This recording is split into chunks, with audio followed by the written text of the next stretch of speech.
नमस्कार दोस्तों, स्वागत है आप सभी का।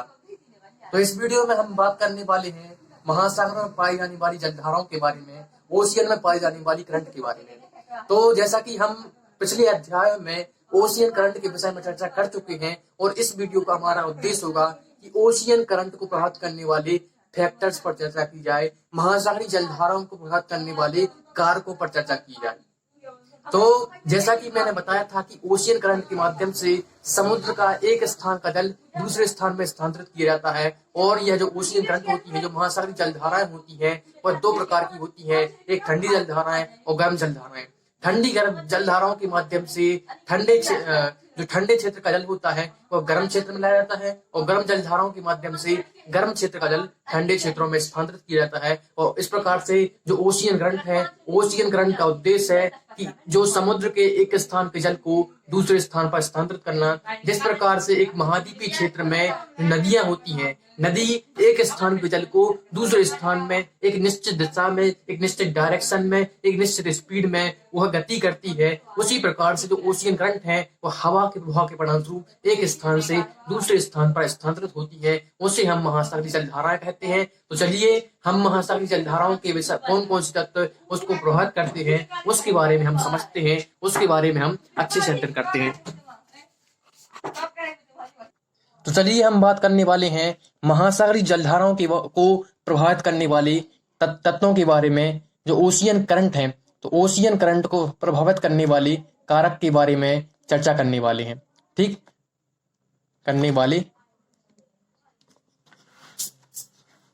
तो ओशियन करंट को कौन कौन से तत्व प्रभावित करते हैं, उन तत्वों में सबसे प्रमुख तत्व है वह है रोटेशन ऑफ द अर्थ, यानी पृथ्वी की घूर्णन।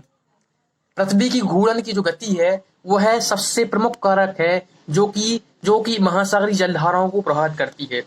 ठीक, तो किस प्रकार से पृथ्वी का घूर्णन जो महासागरीय जलधारा है उसको प्रभावित करता है। तो जैसा कि आप परिचित होंगे, आप जानते होंगे कि हमारी जो पृथ्वी है वो पश्चिम से पूर्व दिशा की ओर गति कर रही है। आप इस बात से परिचित होंगे। तो जब हमारी जो पृथ्वी पश्चिम दिशा से पूर्व दिशा की ओर गति करती है तो इसका परिणाम क्या होता है? इसका परिणाम यह होता है कि पृथ्वी तो पश्चिम से पूर्व दिशा की ओर आगे बढ़ जाती है, यानी पृथ्वी पश्चिम से पूर्व दिशा की ओर इस प्रकार से आगे बढ़ जाती है। पृथ्वी तो घूर्णन करती है अपने अक्ष पर, परंतु जो जल है, जल उस पृथ्वी के जो घूर्णन के समांतर क्या कर पाता है, उस समान गति नहीं कर पाता है। इसलिए जल पीछे छूट जाता है और पृथ्वी आगे बढ़ जाती है। तो हमें लगता है कि जो महासागर का जल है वह एक स्थान पर स्थिर नहीं होता है, वह क्या करता है, घूर्णन कर रहा है। वह भी एक प्रकार से वो एक ओशियन करंट के रूप में आगे बढ़ रहा है। ठीक, तो इस प्रकार से जो पृथ्वी की जो घूर्णन गति है, पृथ्वी की जो गति है वह भी एक प्रमुख कारक है जो कि महासागरीय जलधाराओं को प्रभावित करता है। तो सबसे पहले हमारा जो कारक था वह है रोटेशन ऑफ द अर्थ। ठीक, तो अर्थ के रोटेशन के परिणामस्वरूप जो महासागरीय जलधारा है वह उत्पन्न होती है। दूसरा प्रमुख कारण हमारे सामने आता है वह है इस जो पृथ्वी का रोटेशन हुआ है, तो इस पृथ्वी के रोटेशन के परिणामस्वरूप एक बल उत्पन्न होता है, जैसे हम कहते हैं कोरियालिस फोर्स, जिसे हम कहते हैं कोरियालिस बल। तो जब पृथ्वी क्या कर रही है, घूर्णन कर रही है अपने अक्ष पर, तो इससे क्या हो रहा है, एक बल उत्पन्न हो रहा है जो है कोरियालिस फोर्स। इस कोरियालिस फोर्स का प्रभाव है कि यह ओशियन करंट क्या कर रही है, गति कर रही है। जो वाटर है, एक स्थान का वाटर, एक स्थान का जल दूसरे स्थान पर स्थानांतरित हो रहा है। तो दूसरा कारण कोरियालिस बल है जो कि पृथ्वी के रोटेशन, पृथ्वी के घूर्णन के परिणामस्वरूप उत्पन्न होता है। ठीक, इसके पश्चात हमारा जो तीसरा प्रमुख कारण है वह है टेम्परेचर। तो टेम्परेचर यानी तापमान भी जो तापमान है वह भी ओशियन करंट को प्रभावित करता है। ठीक, कैसे प्रभावित करता है? तो आप इस बात से परिचित होंगे कि जो महासागरीय जलधाराएं हैं वह दो प्रकार की होती है, एक ठंडी, एक गर्म जलधारा। एक ठंडी जलधारा होती है, एक गर्म जलधारा।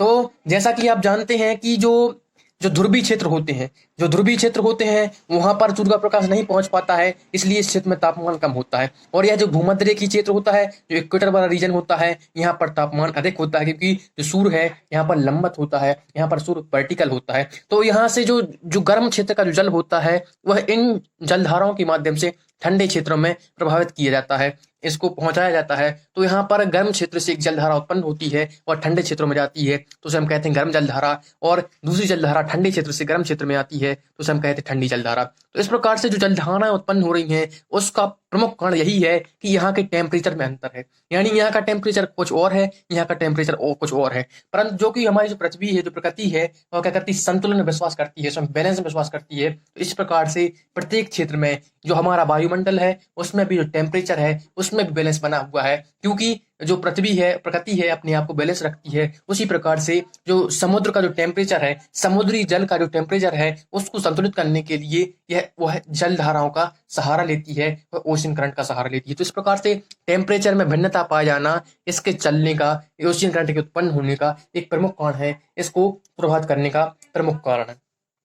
ठीक, इसके पश्चात जो हमारे सामने जो अन्य कारण आता है, जो अगला कारण आता है, वो है सैलिनिटी, लवणता, सैलिनिटी या लवणता।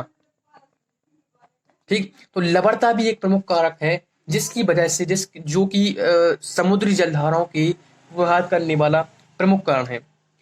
लवणता की वजह से होता क्या है, लवणता किसी क्षेत्र के जल को क्या करती है, दोनों रूप से, क्षैतिज रूप से और वर्टिकल रूप से, लंबवत रूप से प्रभावित करती है। मान के चलिए यदि हम इस क्षेत्र की बात करें, यहां पर बात करें, तो यह मान के चलिए यहाँ पर एक समुद्री जलीय क्षेत्र है। ठीक, तो यहाँ पर जो कि सूर्य की स्थिति, यदि सूर्य की स्थिति यहाँ पर है, तो सूर्य की स्थिति यहाँ पर वर्टिकल होने से परिणामस्वरूप यहाँ का जो जल है वह क्या हो जाएगा, बाष्पीकृत हो जाएगा। यहाँ का जल क्या होगा, बाष्पीकृत हो गया। और अब इस यहाँ की स्थिति जो प्रमुख बनती है वह स्थिति कैसी होगी, यहाँ पर स्थिति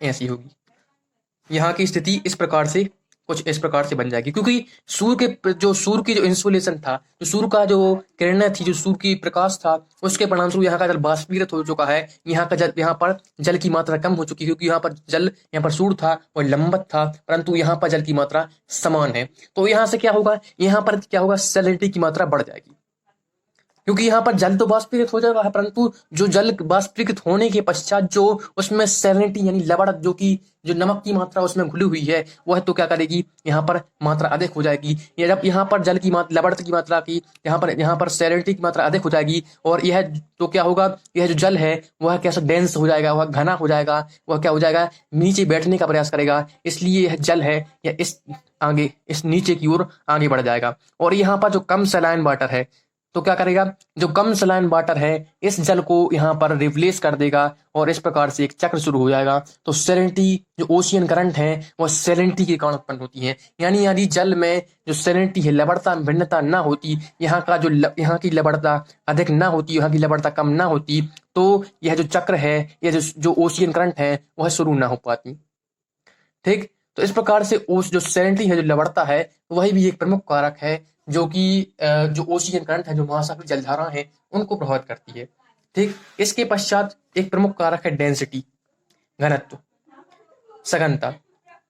तो सैलिनिटी और डेंसिटी दोनों एक दूसरे से जुड़े हुए तत्व हैं। यानी जिस क्षेत्र में सैलिनिटी अधिक होती है तो उस क्षेत्र में डेंसिटी भी अधिक होती है। यदि मान के चलिए जो मोर सलाइन वाटर होगा वह डेंस भी होगा, घना भी होगा। जो ठंडा वाटर होगा, जो ठंडा जल होगा, वह भी घना होगा, क्योंकि उसमें सैलिनिटी की मात्रा अधिक होगी। तो इस प्रकार से यह दोनों तत्व एक दूसरे से जुड़े हुए हैं। तो जहाँ सैलिनिटी अधिक होगी वहाँ डेंसिटी अधिक होगी। इसलिए जहाँ सैलिनिटी अधिक पाई जाती है वो कम, जहाँ पर कम पाई जाती है, तो अलग जो वाटर है वह अधिक सैलिनिटी वाले क्षेत्र से कम सैलिनिटी वाले क्षेत्र में प्रभावित होता है। तो इस प्रकार से यह भी एक प्रमुख कारक है जो कि ओशियन करंट को प्रभावित करता है। इसके पश्चात हमारे सामने अगला कारक है, वह कारक है प्रेशर डिफरेंस, यानी दबाव, एटमॉस्फेयर प्रेशर। तो एटमॉस्फेयर प्रेशर जो दबाव होता है वह कम होता है। मान के चलिए कोई क्षेत्र है, यदि कोई ऐसा क्षेत्र है जहां पर प्रेशर एक तो हाई प्रेशर हो सकता है, तो लो प्रेशर होता है। दो प्रेशर के जोन हो सकते हैं, या तो प्रेशर हाई हो सकता है, लो प्रेशर हो सकता है। तो हाई प्रेशर वाले एरिया में क्या होता है, जो हवाएं हैं वह क्या करती हैं, ऊपर की ओर नहीं उठती है, नीचे की ओर बैठती हैं। और लो प्रेशर के वाले एरिया में क्या होता है, लो प्रेशर के कहाँ बनता है, जहां पर तापमान कैसा होता है, तापमान अधिक होता है। और तापमान अधिक होने के परिणामस्वरूप जो हवाएं हैं वह ऊपर उठती हैं।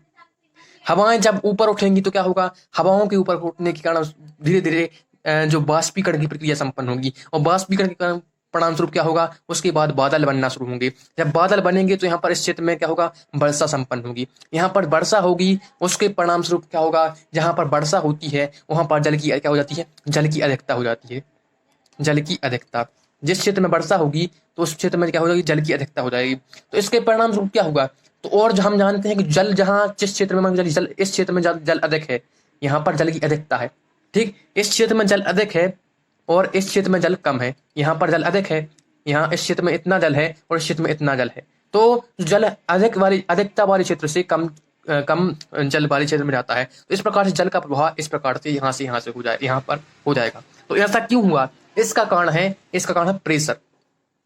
इसका प्रमुख कारण है प्रेशर में बदलाव होना, प्रेशर में भिन्नता होना। यानी एक जो हाई प्रेशर का रीजन है और जो लो प्रेशर का रीजन है। तो लो प्रेशर जहां जिस क्षेत्र में होता है उस लो प्रेशर का कारण है तापमान में अधिकता होना, और तापमान अधिक होगा तो उस क्षेत्र में क्या होगा, बाष्पीकरण होगा, वहां पर हवाएं ऊपर उठेंगी। इसके परिणाम स्वरूप बादल बनेंगे, बादल के बाद वर्षा होगी, और जहां पर जल की वर्षा के परिणाम स्वरूप क्या हो जाता है, रेनफॉल के परिणाम स्वरूप जल की मात्रा में अधिकता हो जाती है। और जल की अधिकता होने से जिस क्षेत्र में जल अधिक होता है तो अधिकता वाले क्षेत्रों में से कम क्षेत्रों में जाता है, कहां पर जल कम होता है। तो इस प्रकार इसके परिणाम स्वरूप क्या हुआ, जो जल है, जल में एक प्रकार से मूवमेंट शुरू हो गई, जल में एक प्रकार से गति शुरू हो गई, और वास्तविक में जो ओशियन करंट है वह जल में एक प्रकार की गति है। तो इस प्रकार से जो एटमोस्फेरिक जो कारण है, जो प्रेशर, जो वातावरणीय जो वायुमंडलीय कारक है, जो प्रेशर प्रमुख कारक है, जो कि प्रमुख रूप से ओशियन करंट के लिए उत्तरदायी है, उसके लिए उसको प्रभावित करता है। इसके पश्चात एक अन्य कारक आता है, इसी से जुड़ा हुआ कारक है, वह रेनफॉल। तो हमने प्रेशर के संबंध में यहाँ पर रेनफॉल की बात कर ली है कि यहाँ पर जिस क्षेत्र में रेनफॉल की मात्रा अधिक होगी, तो जिस क्षेत्र में अधिक रेनफॉल की मात्रा होगी तो लो प्रेशर जोन में क्या होता है, रेनफॉल की मात्रा अधिक होती है। जैसे मान के चलिए आप दो क्षेत्रों की बात करें, आप बात कर लें एक ध्रुवीय क्षेत्र की, आप बात कर लें दो क्षेत्रों की बात कर लें, एक ध्रुवीय क्षेत्र की यदि आप बात कर लें, एक ध्रुवीय क्षेत्र की, यहाँ पर क्या होगा, हाई प्रेशर होगा, क्योंकि हमारे यहाँ पर ऊपर नीचे उतर रही है, इसके परिणाम स्वरूप यहाँ पर वर्षा नहीं होगी। और इसके दूसरा क्षेत्र है एक इक्वेटर वाला रीजन, यहाँ पर सूर्य की स्थिति लंबवत होती है, लंबवत होने के परिणाम स्वरूप बाष्पीकरण होता है, यहाँ पर वर्षा अधिक होती है। तो जहां पर रेनफॉल अधिक होगा वहां से रेनफॉल, जहां पर वाटर की मात्रा अधिक होगी वहां से वाटर कम क्षेत्रों में जाता है। तो इस प्रकार से रेनफॉल यानी वाटर की अधिक मात्रा जिस क्षेत्र में होती है उसके परिणाम स्वरूप क्या होता है, वाटर में गति होती है, और वही ओशियन करंट का कार्य करती है। इसके बाद एक अन्य कारक है, वह एवेपोरेशन। इसी से जुड़ा हुआ कारक है वह एवेपोरेशन यानी बाष्पीकरण। तो अभी हमने बाष्पीकरण के विषय में चर्चा कर ली है, यानी जिस क्षेत्र में बाष्पीकरण अधिक होगा वहां पर जो ओशियन करंट है वहां पर उत्पन्न हो जाएंगी। इसके पश्चात जो हमारा नौवां कारक है वह प्रमुख रूप से है विंड, यानी हवाओं के जो हवा का दिशा है, यानी हवाएं ही ओशियन करंट का एक प्रमुख कारण है। यानी हमने इतने सारे कारकों की बात की है, तो उन सभी कारकों में जो विंड है वह सबसे प्रमुख कारक है, जो कि ओशियन करंट की उत्पत्ति के लिए उत्तरदायी है। तो विंड यानी जो विंड है वह सबसे प्रमुख कारक है। यह जो कारक है सबसाइडरी कारक है, यह प्रमुख रूप से कारक नहीं है, यह सबसे प्रमुख कारक है विंड। तो विंड के कारण कैसे ओशियन करंट उत्पन्न होती है, तो मान के चलिए यह उदाहरण के लिए मान के चलिए यह इक्वेटर वाला क्षेत्र है, यह इक्वेटर वाला क्षेत्र है, ठीक। तो यहाँ पर इक्वेटर वाले क्षेत्र में कौन सी हवाएं चलती हैं, यहाँ पर व्यापारिक पवनें चलती हैं। और व्यापारिक पवनों की दिशा कौन सी होती है, व्यापारिक पवनों की दिशा की यदि हम बात करें तो व्यापारिक जो पवनें चलती हैं उनकी दिशा उत्तर पूर्व से दक्षिण पश्चिम की ओर उनकी दिशा होती है, इस प्रकार से दिशा होती है। तो जो ओशियन करंट होंगी वह इसी दिशा में बढ़ेंगी। यदि मान के चलिए जो नॉर्थ इक्वेटोरियल, जो आपने देखा हिंद महासागर की जो हमने ओशियन करंट की चर्चा की थी, वह भी एक प्रकार से इसी प्रकार से चलती है। यानी हवाओं की डायरेक्शन, जिस दिशा में हवाएं चलेंगी, अब हवाएं जिस दिशा में आगे बढ़ेंगी उससे क्या होगा, हवाओं यदि जो हवा है वह किसी ऐसे क्षेत्र से गुजर रही है जो कि वाटर वाला रीजन है, और हवा और वाटर के बीच में घर्षण होगा। यदि किसी हवा किसी महासागरीय क्षेत्र से गुजर रही है तो हवा और वाटर के बीच में जो घर्षण होगा, जो फ्रैक्शन होगा, उसके परिणामस्वरूप जल है उसी दिशा में मूवमेंट कर शुरू कर देगा, उसी दिशा में गति शुरू कर देगा। तो इसके परिणामस्वरूप जो ओशियन करंट है वह उत्पन्न हो जाती है। तो यह जो क्षेत्र होता है इक्वेटर वाला रीजन, वह व्यापारिक पवनों का क्षेत्र होता है, और व्यापारिक पवनों के क्षेत्र में जो हवाएं हैं वह उत्तर पूर्व से दक्षिण पश्चिम की ओर चलती हैं। तो इस प्रकार से, और उसके ऊपर वाला क्षेत्र होता है वह पश्चिम पवनों का यह रीजन होता है। तो यहाँ पर हवाओं की दिशा यह दक्षिण पश्चिम से शुरू होती है, उत्तर पूर्व की ओर होती है, इसकी दिशा भिन्न होती है। तो यहाँ पर हवाओं की दिशाओं के परिणामस्वरूप क्या होता है, उसी दिशा में क्या होती है जो ओशियन करंट है वह उत्पन्न हो जाती है। इसके अलावा 10वां प्रमुख कारक है वह है शेप ऑफ द कोस्ट, यानी कोस्ट जो कोस्ट का रीजन है, जो तटवर्ती क्षेत्र है, तो तटवर्ती क्षेत्र के अनुसार जो हवाएं जो ओशियन करंट है वह प्रभावित होती है तटवर्ती क्षेत्र के अनुसार। तो मान के चलिए उदाहरण के लिए हम बात करते हैं यहाँ पर, जैसे हमने आपको जो मैक्सिको की खाड़ी के बारे में बताया था, तो मैक्सिको की खाड़ी का जो रीजन था वह कहाँ पर है, वह अटलांटिक महासागर में है। तो मैक्सिको की जो खाड़ी की जो स्थिति थी, इस प्रकार से यदि हम चित्र बनाने की कोशिश करें तो उसकी जो स्थिति थी, यदि मान के चलिए यह उत्तरी अमेरिका है, उत्तरी अमेरिका, ठीक। तो उत्तरी अमेरिका यह जो क्षेत्र है,